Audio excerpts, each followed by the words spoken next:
Aku mulai ya. Tadi memang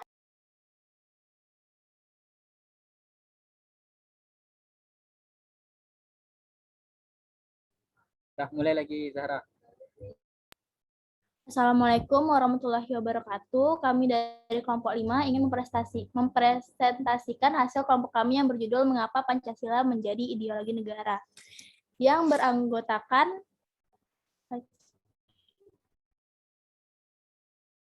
slide selanjutnya.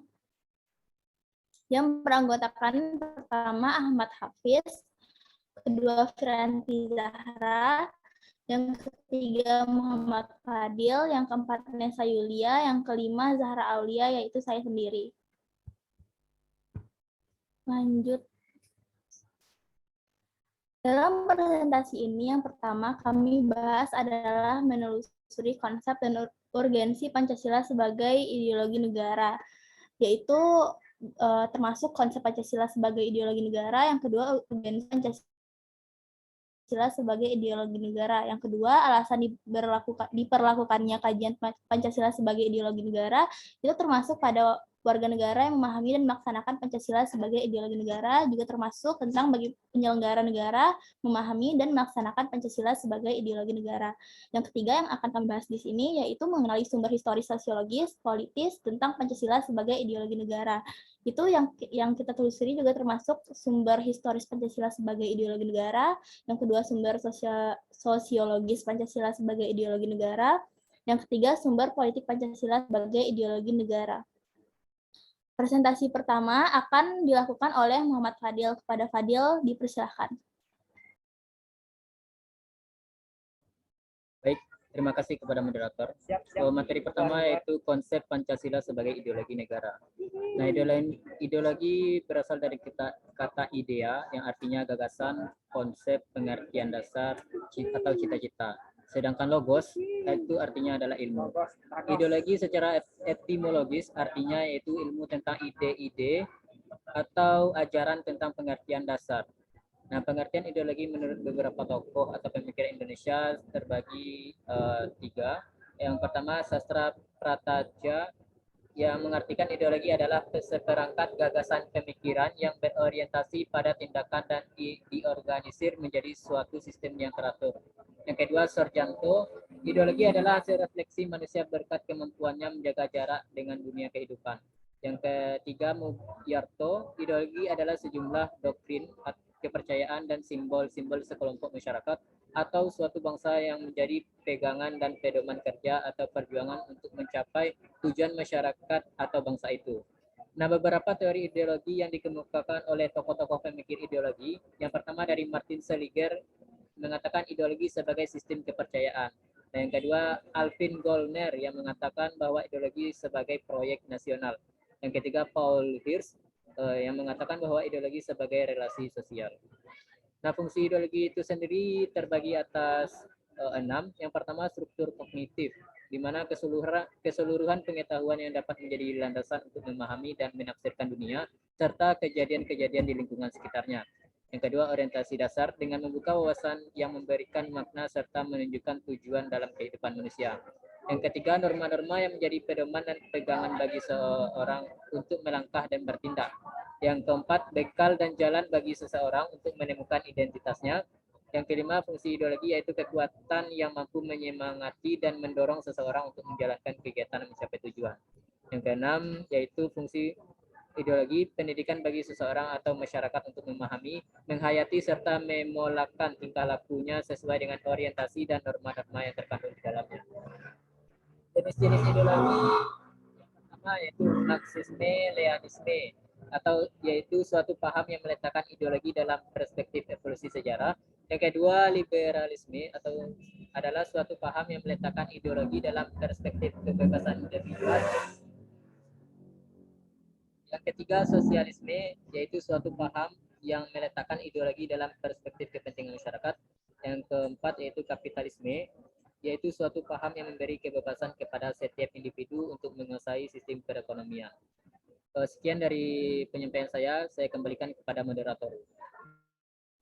Baiklah, terima kasih kepada Fadil. Selanjutnya akan dibawakan oleh Nesa Yulia. Kepada Nesa, dipersilahkan.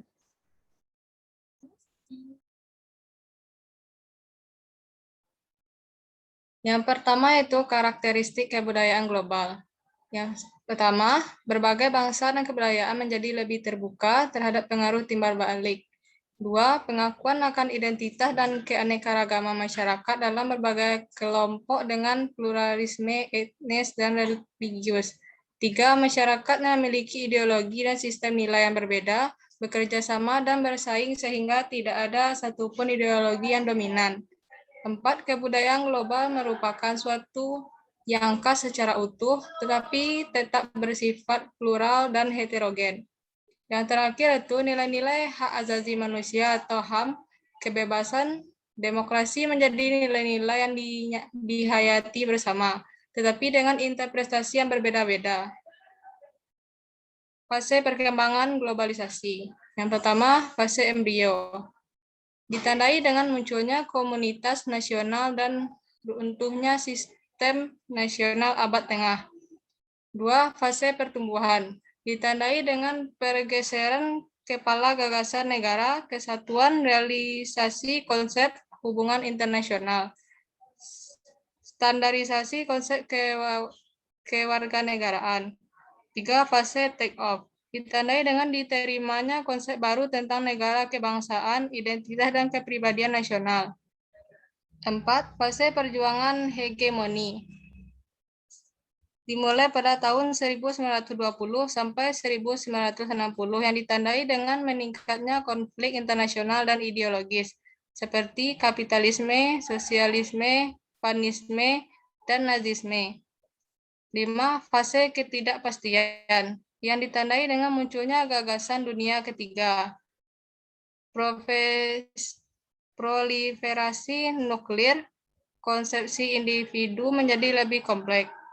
Yang terakhir itu fase kebudayaan global, ditandai oleh perubahan radikal di Eropa Timur dan Uni Soviet, runtuhnya dominasi komunisme di beberapa negara, berakhirnya Perang Dingin, dan melemahnya konfrontasi ideologi.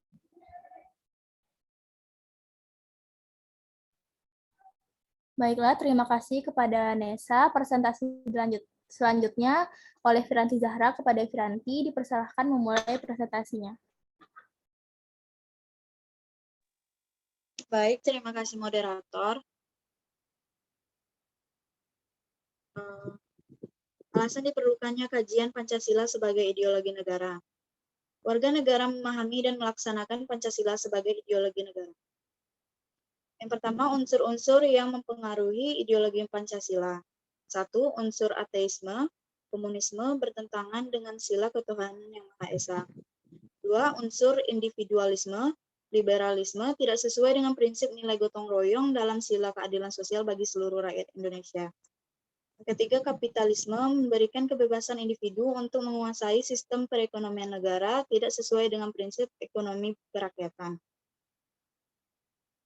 Adanya terorisme dan narkoba, sebagaimana yang telah diinformasikan oleh berbagai media massa bahwa terorisme dan narkoba merupakan ancaman terhadap keberlangsungan hidup bangsa Indonesia dan ideologi negara.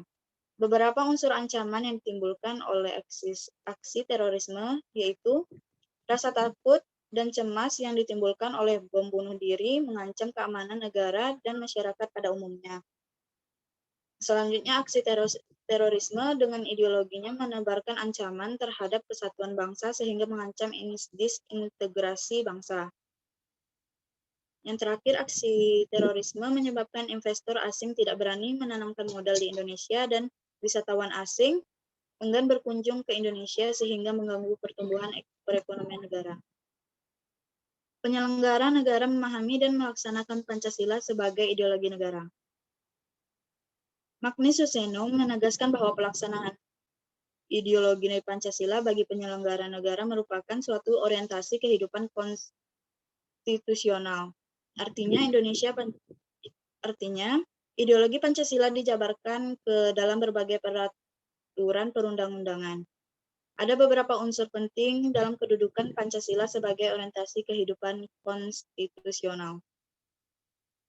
Yang pertama, kesediaan untuk saling menghargai dan kekhasan masing-masing. Artinya adanya kesepakatan untuk bersama-sama membangun negara Indonesia.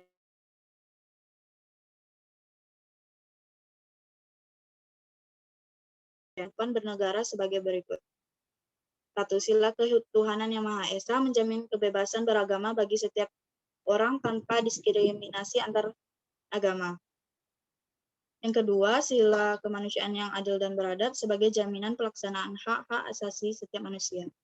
Yang ketiga, sila persatuan Indonesia membangun hubungan timbal balik atas dasar kesamaan, kedudukan, dan tekad untuk menjalin kerjasama yang menjamin kesejahteraan dan martabat bangsa Indonesia. Yang keempat, sila kerakyatan yang dipimpin oleh hikmat kebijaksanaan dalam permusyawaratan perwakilan. Komitmen terhadap demokrasi yang wajib disukseskan. Dan yang terakhir, sila keadilan sosial bagi seluruh rakyat Indonesia untuk penghapusan diskriminasi yang ada di Indonesia. Baiklah, terima kasih kepada Firanti. Presentasi selanjutnya akan dilakukan oleh Ahmad Hafiz. Kepada Hafiz, silakan presentasinya. Baiklah, saya akan menjelaskan tentang menggali sumber historis, sosiologis, politis tentang Pancasila sebagai ideologi negara. Yang pertama yaitu sumber historis Pancasila sebagai ideologi negara. 1. Pancasila sebagai ideologi negara dalam masa pemerintahan Presiden Soekarno. Pada masa pemerintahan Presiden Soekarno, Pancasila ditegaskan sebagai pemersatu bangsa. Penegasan ini dikumandangkan oleh Soekarno di berbagai pidato politiknya dalam kurun waktu 1945 sampai 1960. Yang kedua, Pancasila sebagai ideologi negara dalam masa pemerintahan Presiden Soeharto. Pada masa pemerintahan Presiden Soeharto, Pancasila dijadikan sebagai asas tunggal bagi organisasi politik dan organisasi kemasyarakatan. Yang ketiga, Pancasila sebagai ideologi negara dalam masa pemerintahan Presiden B.J. Habibie. Resonansi Pancasila kurang bergema di era kepemerintahan B.J. Habibie, yang disebutkan oleh masalah politis baik dalam negeri maupun luar negeri. Yang keempat, yaitu Pancasila sebagai ideologi negara dalam masa pemerintahan Presiden Abdurrahman Wahid. Pada masa pemerintahan Presiden Abdurrahman Wahid muncul wacana tentang penghapusan TAP nomor 15 MPRS 1966 tentang pelarangan PKI dan penyebarluasan ajaran komunisme. Yang kelima, yaitu Pancasila sebagai ideologi negara dalam masa pemerintahan Presiden Megawati. Pada masa ini, Pancasila sebagai ideologi semakin kehilangan formalitasnya karena disahkannya Undang-Undang Sisdiknas nomor 20 tahun 2003 yang mencantumkan pendidikan Pancasila sebagai yang tidak mencantumkan pendidikan Pancasila sebagai mata pelajaran wajib dan dari tingkat sekolah dasar sampai perguruan tinggi. Dan yang terakhir yaitu Pancasila sebagai ideologi negara dalam masa pemerintahan Presiden Susilo Bambang Yudhoyono. Belum adanya upaya yang membentuk suatu lembaga yang berwenang untuk menjaga dan mengawal Pancasila sebagai dasar negara dan ideologi negara. Sekian, saya kembalikan ke moderator. Baiklah, terima kasih Hafiz atas presentasinya. Selanjutnya presentasi akan dilakukan oleh saya sendiri, Zahra Aulia. Sumber sosiologis Pancasila sebagai ideologi negara. Yang pertama, sila ketuhanan Yang Maha Esa dapat ditemukannya dalam kehidupan beragama masyarakat Indonesia dalam berbagai bentuk kepercayaan dan keyakinan terhadapnya kekuatan gaib. Yang kedua, sila kemanusiaan yang adil dan beradab dapat ditemukan dalam hal yang saling menghargai dan menghormati hak-hak orang lain, tidak bersikap sewenang-wenang. Sila persatuan Indonesia dapat ditemukannya dalam bentuk solidaritas, rasa setia kawan, rasa cinta tanah air yang berwujud pada mencintai produk dalam negeri. Yang keempat, sila kerakyatan yang dipimpin oleh hikmat kebijaksanaan dalam permusyawaratan perwakilan dapat ditemukan dalam bentuk menghargai pendapat orang lain, semangat musyawarah dalam mengambil keputusan. Yang terakhir, sila keadilan sosial bagi seluruh rakyat Indonesia, tercermin dalam sikap suka menolong, menjalankan gaya hidup sederhana, tidak mencolok atau berlebihan. Selanjutnya, sumber politis Pancasila sebagai ideologi negara. Pada sila pertama, sila ketuhanan Yang Maha Esa. diwujudkannya dalam bentuk semangat toleransi antar umat beragama. Yang kedua, sila kemanusiaan yang adil dan beradab, diwujudkannya penghargaan terhadap pelaksanaan hak asasi manusia di Indonesia. Yang ketiga, sila persatuan Indonesia diwujudkan dalam mendahulukan kepentingan bangsa dan negara daripada kepentingan kelompok atau golongan termasuk partai. Yang keempat, sila kerakyatan yang dipimpin oleh hikmat kebijaksanaan, permusyawaratan dan perwakilan, diwujudkannya dalam mendahulukan pengambilan keputusan berdasarkan musyawarah daripada voting. Sila keadilan sosial bagi seluruh rakyat Indonesia, diwujudkannya dalam bentuk tidak menyalahgunakan kekuasaan, abuse of power, untuk memperkaya diri atau kelompok karena penyalahgunaan kekuasaan itulah menjadi faktor pemicu terjadinya korupsi. Sekian presentasi saya dan presentasi kelompok. Jika ada kesalahan, mohon dimaafkan. Terima kasih. Wassalamualaikum warahmatullahi wabarakatuh.